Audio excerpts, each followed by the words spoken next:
Okay, awakening peace, harmony, and joy. Now, tonight we're going to be focusing more on awakening peace, but you think about that awakening, like what the Peace, Harmony, and Joy Alliance is about, is awakening what's already present. And to think about that, it goes back to the story of the ancients. So let me just continue along these lines. So there was a book I came across some years ago called Memories and Visions of Paradise. And it's the myth of Eden or paradise. The myth of Eden or paradise is the deep roots of the human quest for happiness in all times and places. Again, we're setting a stage for our evening, awakening peace. It's the story of a world in which all people were peaceful and joyous, lived in harmony with nature and the cosmos. This wondrous tale, which pulls at the heart of every human being, reappears in nearly all cultures. So you may have been aware of certain things yourselves of different cultures actually having similar stories about a time before time, of a time when there was, you can say, paradise on earth. And anthropological and archaeological evidence suggests the story of paradise may be more than imaginary. So, Memories and Visions of Paradise. Joseph Campbell cited, to get back to the garden has been the aim of many a religion.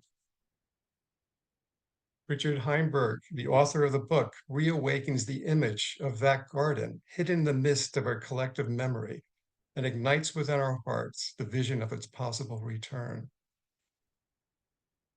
Black Elk. Whether it happened so or not, I do not know. But if you think about it, you can see that it is true.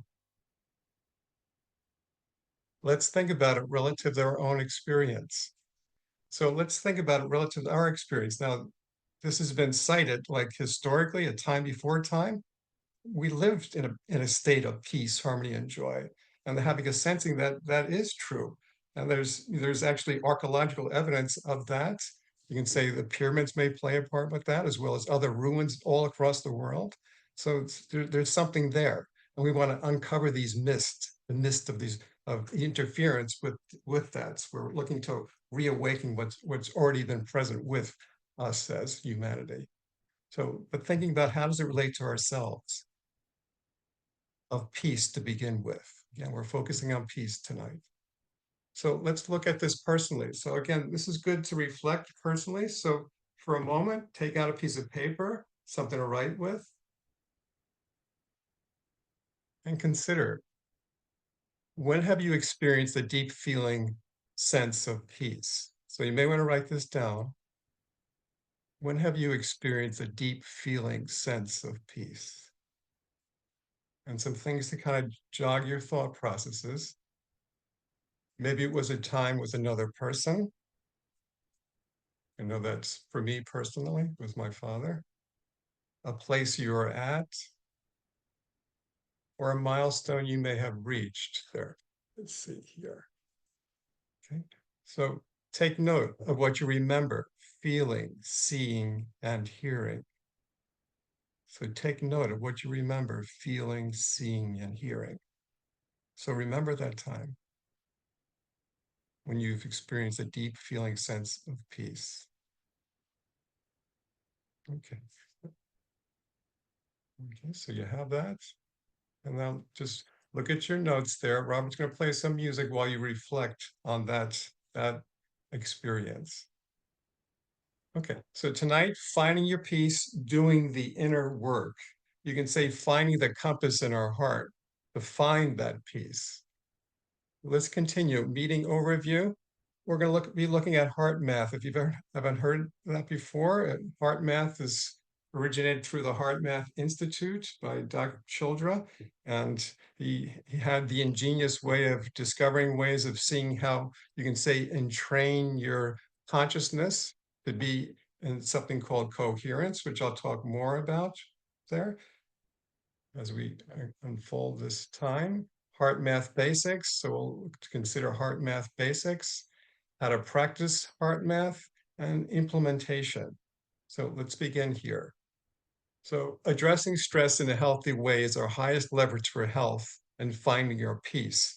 I think most of us would agree with that. Is correct? You can just give me a thumbs up visually if you agree with that. Okay. And after seeing it being in practice for almost 40 years now, I recognize that holds true. Addressing stress in a healthy way is our highest leverage for health and finding our peace. So introducing the heart math solution to enhance your resilience. It lowers stress cortisol hormones, maintains emotional clarity in the midst of chaos, enhanced balanced sense of interoception. Now, that's a big word. Let me describe it a little bit further. Interoception. It's a sense that helps you understand and feel what's going on inside your body physically, mentally, and emotionally. So you can say, you might have a sensing like that, but actually to zero in terms of what's going on, understanding and feeling what's going on inside of our bodies, like even right now, like what's going on inside of you physically, mentally, and emotionally. And then by regularly practicing interoception aware activities, you can improve your ability to understand and manage your emotions to help find your peace. Here, let me just move this out of the way. HeartMath can assist with your conscious awareness of interoception with an appropriate balanced response. So I know I'm giving you a mouthful here, but basically it's sensing what's going on inside of ourselves, but not getting totally involved with what's going on inside of ourselves. Being aware, you can say the presence of awareness of what's happening, and then seeing how you can say move forward in the moment in that respect. So with heart math, we recognize the heart-brain relationship that fundamentally, physiologically, the heart sends far more information to the brain than the brain sends to the heart. So there's a lot packed up in there. And the Heart Math Institute has done some scientific work to, to affirm that, and with hundreds of studies, that the heart is actually influencing the brain, you could say in essence, more than the brain influences the heart. So how it works is scientifically, Heart Math Institute has found out, looking at something called heart rate variability, HRV, and that relates to the space of time between each heart contraction. And there should be a slight variability. You see 859, 793, 726. So between each heartbeat, there should be a slightly variability. If it was exactly the same, you'd be near death. Okay. So when it's graphed out, when these patterns are graphed out, looking at heart rate with time, when we're in an experience of, say, frustration, this is what our HRV patterns out. When we're in an experience of appreciation or thankfulness or patience, this is what our heart rate graphs out. You can just see the difference there. Just you're kind of like just planting seeds in your awareness there. That when we're frustrated, this is what's actually being visible heart HRV wise. And when we're in a state of appreciation, this is what's being depicted here. You can say we're being in the zone here. So let's look at this further. Okay, so what we know is the heart sends more messages to the brain than the brain sends to the heart. And if we're in a state of frustration, what's happening is those messages, those imprints of frustration are getting into the brain and actually being stored in what's called the amygdala part of our brain, our emotional memory, where things are stored. However, when we can be in a state of appreciation, the influences from our heart can begin to de-imprint those things that have been grooved. You can say you're in your emotional reactive memory patterns that can begin to let those go, to dissipate there. And then out of that, if they are dissipating, we can start thinking consciously. There's something called our prefrontal cortex, where we can actually think, we can have understanding. But this is how it works physiologically. So if we can get patterns of being in healthy HRV rhythms, it actually assists us, you can say, with our long-term conscious emotional health. Okay, so I love presenting this here. So in the present moment, you can say in the future, in every single moment, you can say there's patterns you can say from the animation of all that is. If this is a little larger thought, maybe you can just follow me along, is actually influencing our body all the time. There's a perfect pattern, a perfect life pattern, you can say, being sent to our bodies all the time. However, in the present moment, if we're not keen to, say, appreciating our present moment, what happens is something aberrant extends out from us. And every person living on the face of the earth, you can say, has been in these patterns where something has been aberrant that's been going through, being passed through us in our experience. Hopefully you caught on to that there. But if we can change that, if actually we can get coherent in the moment, receiving those perfect patterns, so something actually extends from us that is something sound and real. And this is where extending peace comes in, or extending peace, harmony, and joy. You can say these patterns bring us constantly energetic patterns of peace, harmony, and joy, but they need to extend through us into the world. So as we do that, as we get coherent, present, you can say physiologically present in proper HRV patterns consciously, it changes our future.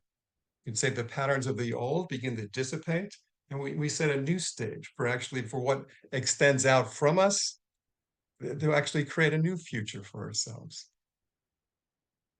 Okay, so the big idea, how do I become more coherent? In chiropractic, we talk about get the big idea and all else follows. So that's the big idea. So quick coherence technique basics. So I'm going to take you through some basic things that you can begin to actually do this evening as you're falling asleep. As simple as these things are. So quick coherence technique basics. So this is how it works. Heart focused breathing. The Heart Math Institute has confirmed or actually surrounded the fact that if you put your attention on your heart area, it allows, you can say, the spin of when we get excited about something to begin to decelerate.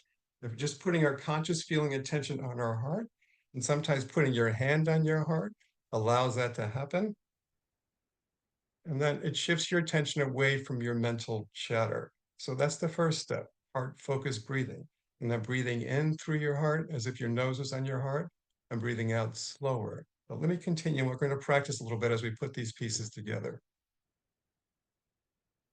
So the next part is consider what makes you smile. What do you love for sure? So this is a second part of coming into coherence. This is our cat, Katniss, named after Katniss in the Hunger Games. We love our cats for sure. So I'm sure there's something in your life that you love for sure, okay, without question. So it's a matter of actually, I encourage folks to develop an emotional inventory. We're listing out things where actually what makes you smile. So you have that readily available in moments that may come along that you might need it. So consider what makes you smile. What do you love for sure? Okay. Just love looking at that picture. Okay. Quick coherence, quick steps. Heart focused breathing, slow in, slower out. Activate a positive or renewing feeling. Experience what makes you smile. Heart focused, breathe the positive emotion. Okay, let's practice. Okay, so part of the practice is, I feel, again, as a chiropractor, uprighting yourself, so uprighting your spine. And if you're comfortable with this, put your hand over your heart. Usually I recommend putting your left hand, your receiving hand over your heart, your right hand over that, if you're comfortable with that. If not, you can just leave your arms to the side. And then activating a positive renewing feel. But let's do the first part. And you may want to close your eyes if you're comfortable with that. And we'll just begin with breathing in slow and out slower, as if you're breathing through your heart. So let's do that together. Let's just breathe in. And breathe out slower, as if you're breathing through your heart.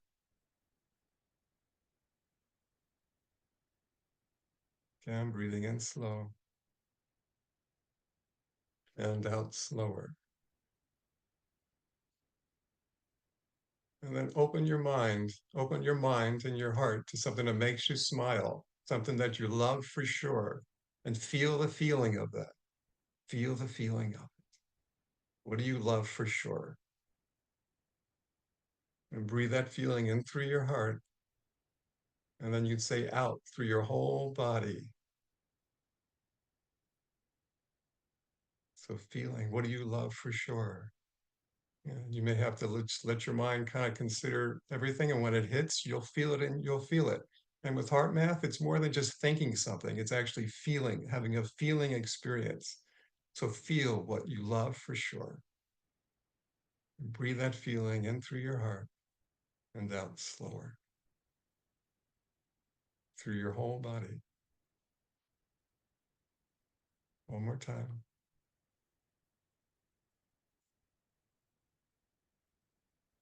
Okay. Okay. That's a beginning of what's called quick coherence, quick steps. Okay? And there's practice with that. So let's look at this practice. So it takes some practice for a state of coherence to be known, and for practice to become an established trait. So as we come into a state of coherence and know what it feels like to be in a state of coherence, we begin to actually, you can say, begin to emanate the influence of coherence. And part of that influence is peace. So practice. There's instrumentation. This is great instrumentation. Seeing the visual evidence of the changes in the body can reinforce the practice and accelerate the progress. So there's apps you can use. There's a new app out now, a sensor you can connect to your ear. I personally use this EM Wave 2. The EM Wave 2 is a portable handheld device that also connects you to your computer. It saves sessions and has games. Okay, now I use this, it's battery powered, and I use this every morning for the past, I think, 6 years now. I've been doing heart math. So practice. It takes practice to sense what coherence feels like. And you can say, as we embody that practice and begin to see more what it takes to be in coherence, it leads to mastery. And there's always even different dimensions of mastery. You're not just out of being a master, there's always more in that respect too. But if you're so interested and so inclined, I find this work great. Okay, and then I have available training. Since I've been doing it so long, I've become a heart math certified trainer too. So I'll be glad to take you through that process according to your interest. Okay, the essence of heart math and peace, harmony, and joy. So this poem I'm about to recite to you is really, to me, the essence of heart math and what we're doing with peace, harmony, and joy. So this poem was given by Martin Cecil, and it says, any moment of hating, any moment of lying, any moment of resentment is a moment of dying. Any moment of loving, any moment of giving, any moment of thankfulness is a moment of living. All our moments add together like the digits in a sum, and the answer tells us plainly whether life or death shall come. To me, that's the essence of heart math. If you wanted to put it into a poem, as we have more moments of loving, giving, thankfulness, that adds to our life experience. And what takes away from our life experience is holding resentments or lying or hating, as well as other things too. So if we look at it here, I like depicting diagrams that help make this a little more visual for us. So you can say the essence of peace, harmony, and joy within us, what we're awakening and amplifying through the Peace, Harmony, Joy Alliance. It's the essence. You can say the essence of light, of peace, harmony, and joy within us. And that has to be received into our heart. And as we maintain attitudes of thankfulness, appreciation, patience, when our heart are in its proper heart rate variability rhythms, it allows, you can say, that essence of what is inherent within ourselves to be received into our heart and then actually received into our conscious mind. And when it's received, it's like a quiet, directed mind. And if we come back to the word interoception, it's enhanced conscious awareness of interoception for self-regulation. So again, I know I gave you a big word there, but as our heart is positioned and we receive, you can say, the essences of who we are through our heart, you can say there's a sensing in our mind, a quietness where we can actually begin to see what's happening within ourselves for self-regulation.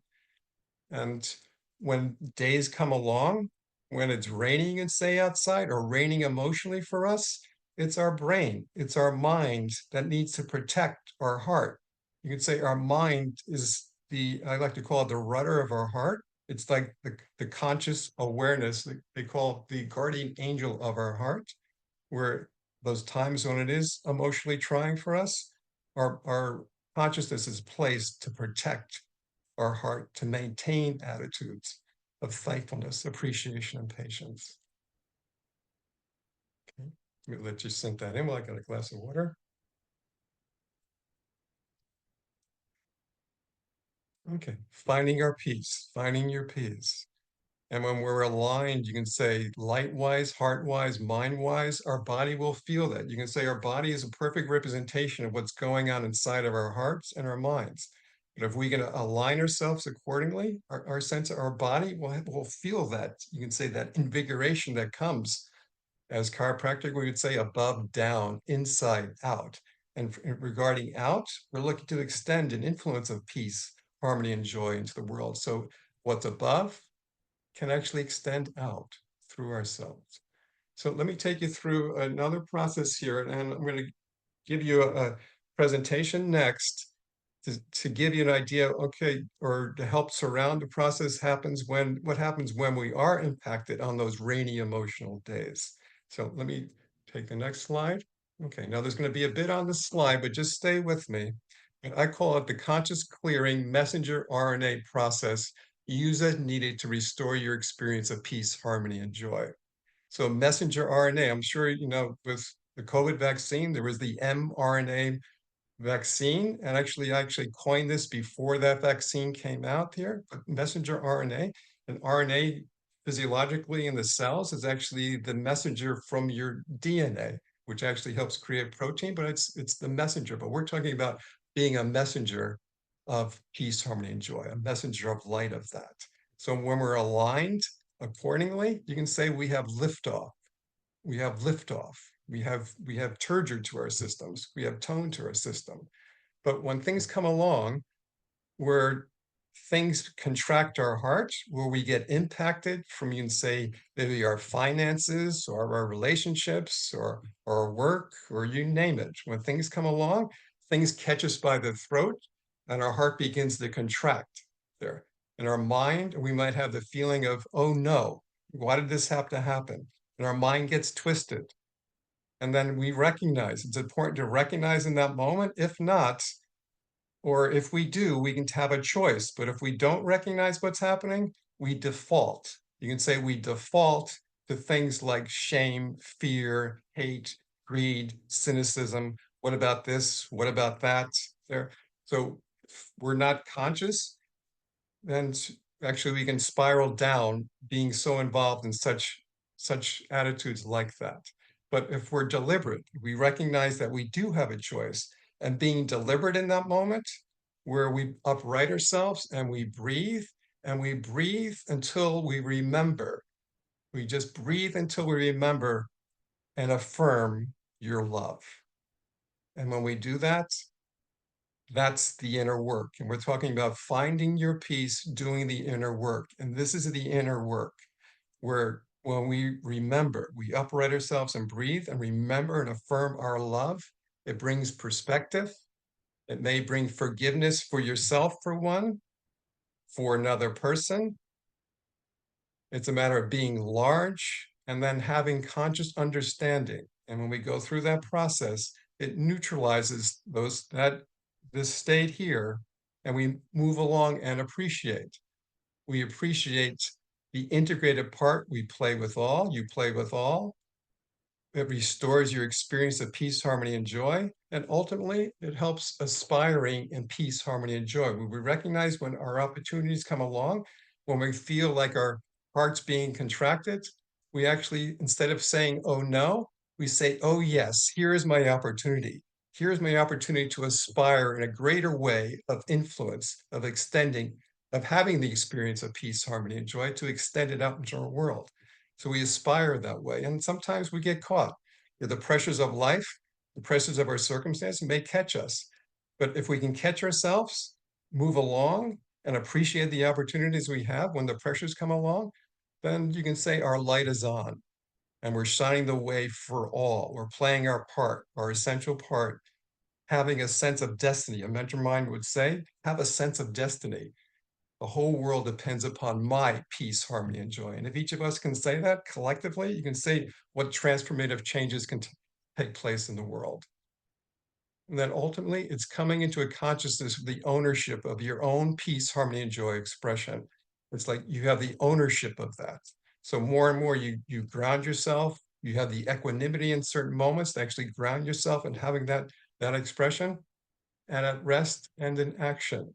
So a big part of the work that I do, I recognize we need to find our flow state.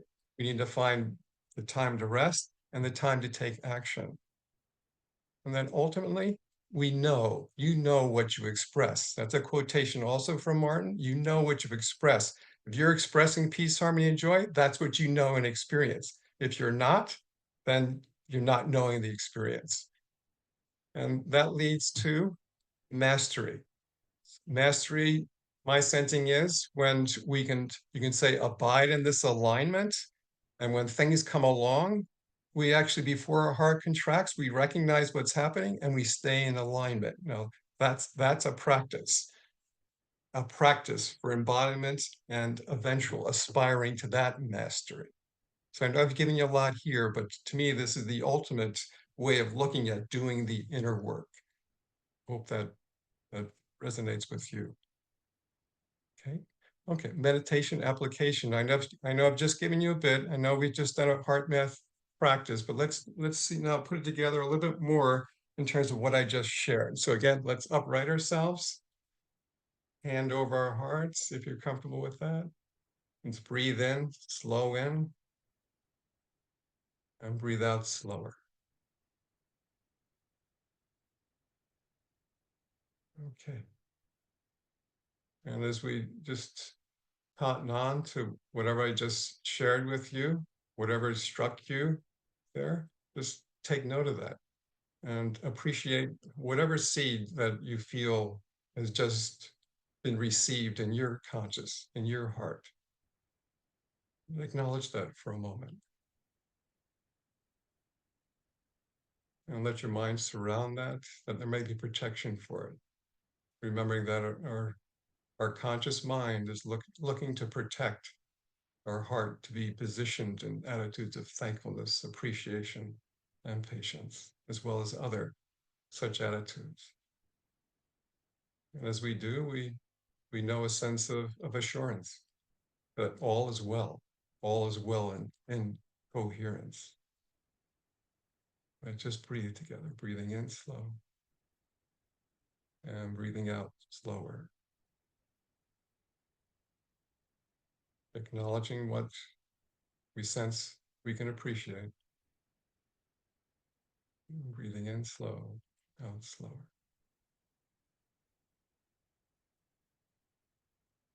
Okay. Okay, that's a little bit of assimilating that of what we've just shared. Now let's move on in terms of, okay, now personally consider what most stands out for you today. So, the hearing with learning is reflecting on what insight you must just been given there. So to help your own learning in this process is consider what most stands out for you today. And here's some thought joggers here. What insight has been most valuable to you? How will you apply what you have learned today? Is there any one or anything you have most appreciated? So whatever one of those questions strike you, you can answer accordingly. If you have time, you can answer all three, but you may want to write those down.